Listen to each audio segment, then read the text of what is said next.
start with the latest on Seoul and Washington's joint response to North Korea's latest nuclear tests. South Korea's chairman of the Joint Chiefs of Staff and the top U.S. military official in Korea met earlier today at South Korea's Air Force Command and U.S. 7th Air Force in Osan to check up on their joint defense readiness. This comes a day after the U.S. sent a B-52 bomber flanked by other U.S. and South Korean jets on a low-level flight across South Korea. The flight was a strong show of force against Pyongyang, of course, but also a clear indication of Washington's commitment to the defense of its allies. Let's get the latest now from our Kim Hyun, who's standing by at the Ministry of National Defense in Seoul.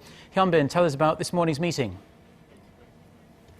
That's right, Mark. The two commanders visited Korean and U.S. Air Force Base in Osan earlier this morning to inspect the preparedness of its military and to better counter any provocations from North Korea. The two commanders briefed on the current situation, and the KAOC detects and distinguishes all airborne craft on the Korean peninsula, and if enemy planes are detected, it takes immediate countermeasures. Now, the commanders also acts as the Korea-U.S. Joint Air Force Command Cell during wartime. Yes, Hyun-bin, and that is the chairman of the Joint Chiefs of Staff, Lee Soon-jin, and U.S. Forces Korea Commander General Curtis Scaparotti. They were the two officials at that meeting. And we also hear that North Korea has set up more loudspeakers along the border to counter South Korea's speakers. Tell us about that.